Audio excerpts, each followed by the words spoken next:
In Nairobi, Kenya, more than a dozen African leaders and some of the world's fiercest climate change campaigners are meeting in Kenya today for the maiden edition of the Africa Climate Summit. The event, which is being held from Monday until Friday, has been convened to address Africa's increasing exposure to climate change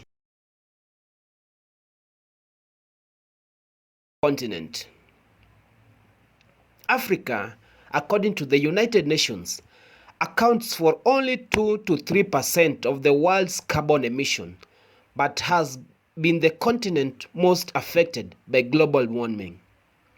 Here is all you need to know about the summit.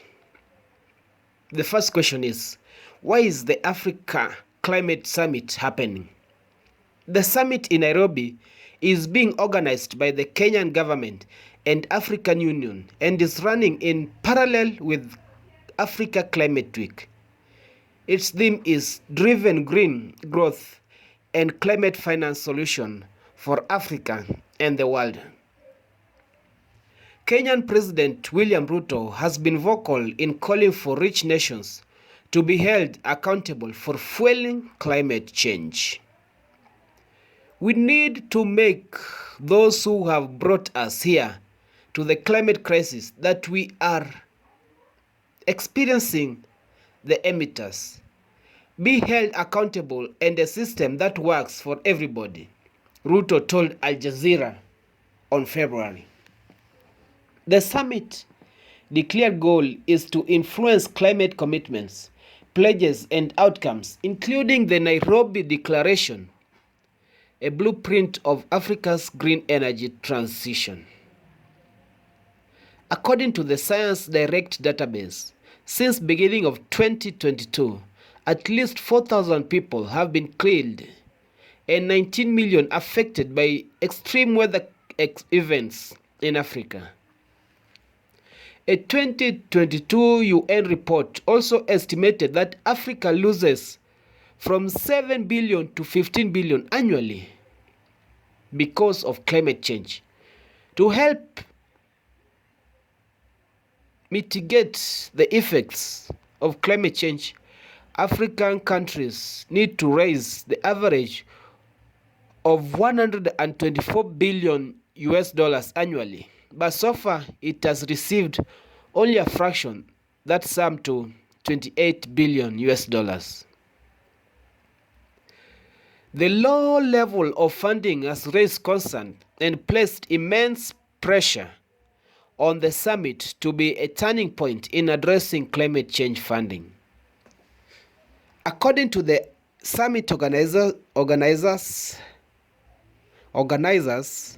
the goal is set to deliver climate positive growth and finance solutions for Africa and the world and present a united front ahead of the COP28 summit in the United Arab Emirates in November 30th.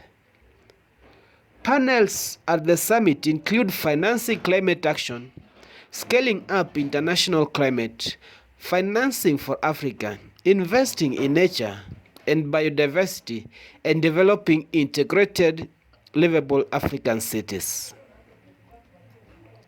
Now, who is attending the Climate Change Summit in Nairobi, Kenya?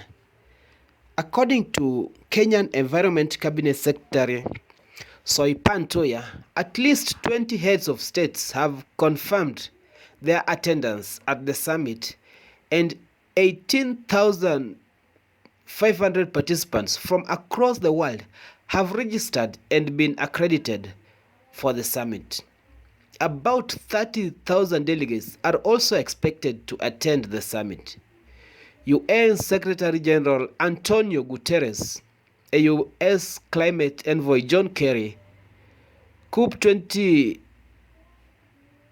Director General Majid Al-Suwaidi, and COP28 President Sultan Al-Jaber are among the high-profile dignitaries who have confirmed attendance. COP28 will be the latest and the annual Global Climate Summit when it takes place in December. Cabinet ministers and business executives from across the continents are also participating in the climate talks in Nairobi.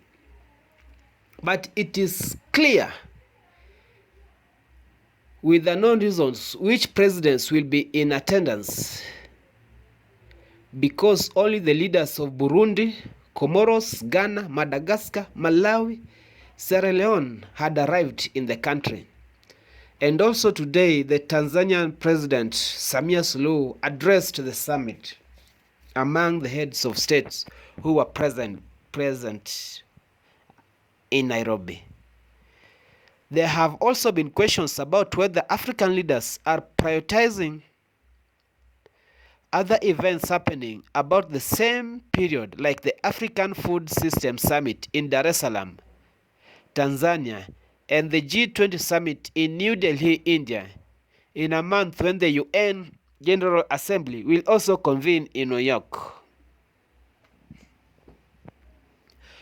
Now let's take another look and discuss what are the controversies surrounding the summit. African nations have been adamant with their expectations for the summit, which include a push for richer nations to honor the $100 billion a year pledge made in COP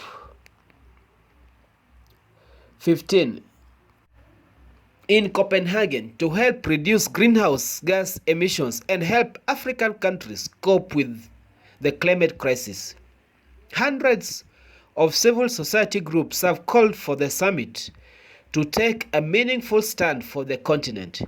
According to the groups, Africa's climate interests and positions have been brushed aside by Western government, consultancies companies, and philanthropic organizations which are using the summit to push a pro-West agenda at the expense of Africa.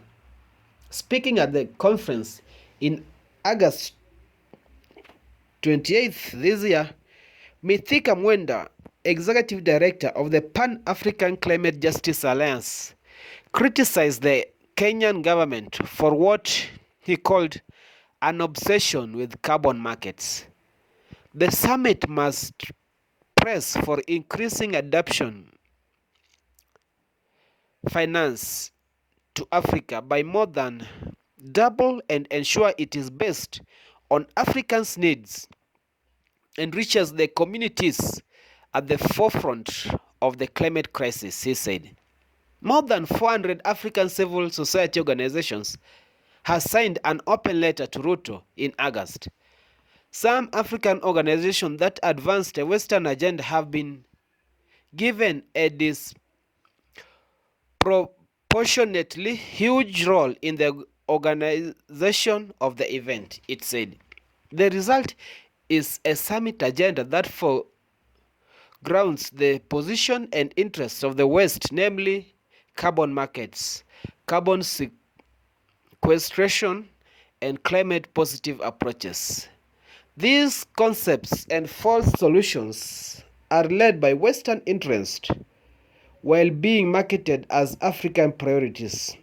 In truth, through these approaches will embolden wealthy nations and large corporations to continue polluting the world, much to Africa's detriment, it added. The summit has about 40 partners and only a quarter are originally from the continent. Ruto, chairman of the Committee of African Governments in Climate Change, has also been accused of doublespeak. While calling for environment conservation, he lifted a 6-year logging ban in July, reserving the previous government's efforts to mitigate damage to Kenyan forests. Neither Ruto nor the government has responded to the letter by the civil society of the organization. Let's begin as the summit continues for the whole week up to Friday, where they will end, and we'll see on the outcomes of the summit by 2023 September 8th.